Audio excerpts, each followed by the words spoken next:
Assalamualaikum warahmatullahi wabarakatuh. Perkenalkan, nama saya Yoga Erdiansah. Saya dari kelas 2D Pendidikan Jasmani dengan NPM 192 191 137. Pada kesempatan kali ini saya akan mencoba memaparkan materi dari mata kuliah ilmu gizi ya, yang di dalamnya mengenai sistem pencernaan pada manusia ya. Baik, berbicara tentang sistem pencernaan pada manusia, sistem pencernaan ini merupakan suatu proses pembuangan zat sisa makanan yang ada pada manusia ya. Sistem pencernaan ini itu pada manusia ya berperan penting dalam mencerna makanan dan minuman menjadi nutrisi ya, yang di dalamnya berbagai jenis yang diperlukan oleh tubuh. Nah, sistem pencernaan manusia ini berfungsi untuk mengolah makanan dan minuman yang dikonsumsi menjadi nutrisi dan energi. Nah, kedua hal ini memang sangat diperlukan ya bagi tubuh manusia dalam proses metabolisme, perbaikan sel dan jaringan tubuh, serta aktivitas sehari-hari seperti bergerak, bernapas, belajar dan bekerja, atau bahkan bisa seperti aktivitas lainnya seperti berolahraga dan lainnya ya. Nah, menyangkut sistem pencernaan ini, ada beberapa organ yang termasuk dalam sistem pencernaan manusia. Yang pertama itu ada mulut ya. Mulut ini merupakan organ pertama dalam sirkulasi pencernaan. Itu yang pertama itu mulut ya. Nah, pada mulut ini proses pencernaan manusia dimulai dari waktu makanan itu digigit, dikunyah dan dihaluskan di dalam mulut sehingga makanan yang nantinya akan ditelan dan diproses melalui ditelan dan masuk ke kerongkongan itu tidak terlalu besar ya.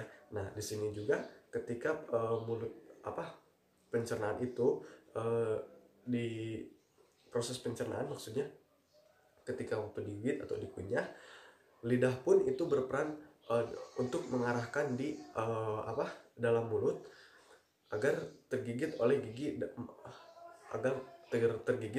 dan mendorong ke dalam kerongkongan untuk ditelan ya. Nah, yang kedua itu ada kerongkongan. Setelah tadi yang pertama itu masuk, misalnya makanan itu dikunyah terlebih dahulu pada mulut. Nah, setelah itu makanan yang telah dikunyah itu masuk ke dalam kerongkongan atau bisa disebut di sini esofagus ya. Nah, dalam kerongkongan ini makanan dan minuman itu ditelan akan melewati kerongkongan. Nah, kerongkongan ini merupakan saluran yang panjang sekitar 25 cm dan berfungsi untuk menyalurkan makanan dan minuman dari mulut ke lambung ya, seperti itu. Nah, di sini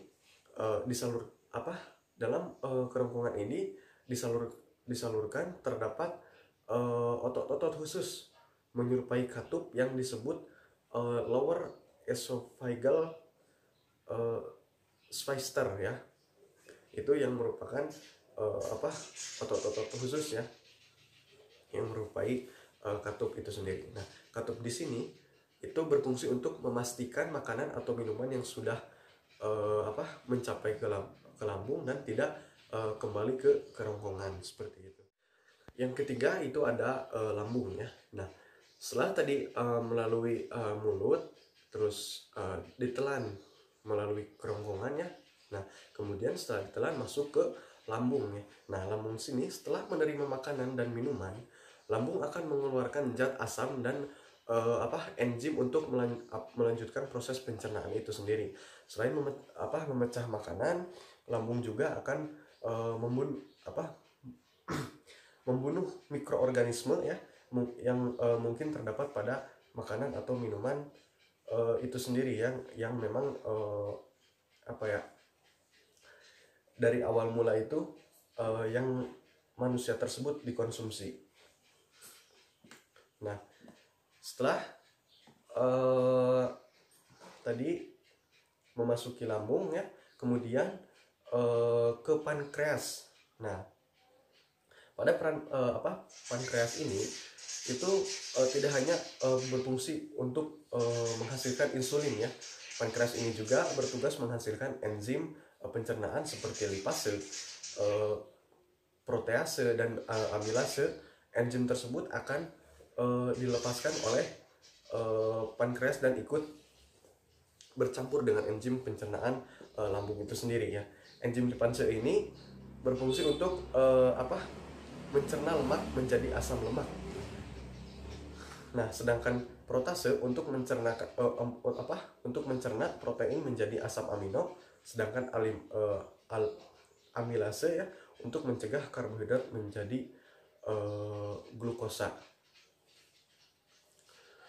Baik, yang selanjutnya yang kelima itu ada kandungan empedu ya. Nah, pada kandungan empedu ini hati atau liver akan menghasilkan cairan empedu ya, yang kemudian menyimpan di dalam kandungan empedu itu tersendiri. Cairan empedu ini terdiri dari kolesterol ya, garam empedu, bilirubin ya, air serta mineral.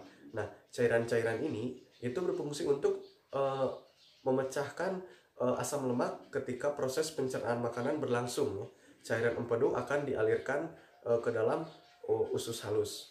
Nah, setelah proses dari kandungan cairan empedu itu kemudian dialirkan ke usus halus. Nah, yang selanjutnya pada usus halus ini makanan yang sudah menjadi pasta atau kimus ya, atau bisa disebut simi, di dalam akan didorong ke usus halus. Gerakan yang disebut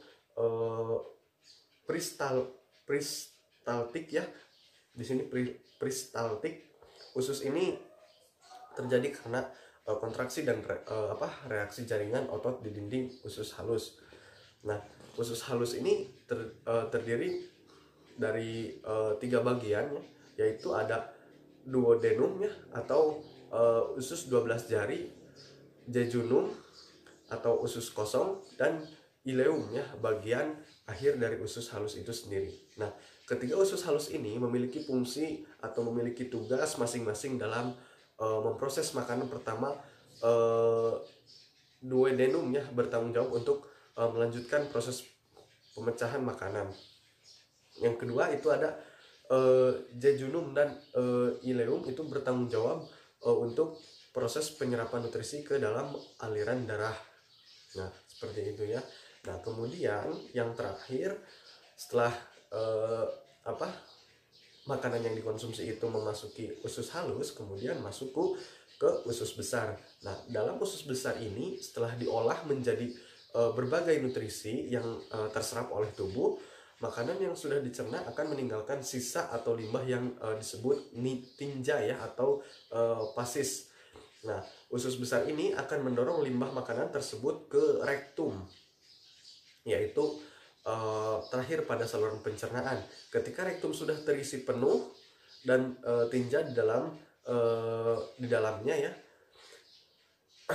nah kemudian dikeluarkan melalui anus, dan yang dirasakan itu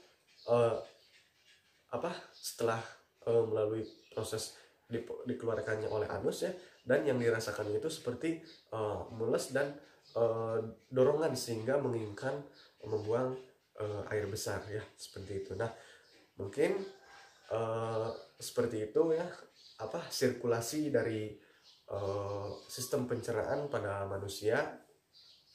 Hanya itu saja mungkin yang dapat saya sampaikan, dapat saya paparkan. Mohon maaf atas segala kekurangannya. Wabillahi taufiq wal hidayah. Wassalamualaikum warahmatullahi wabarakatuh.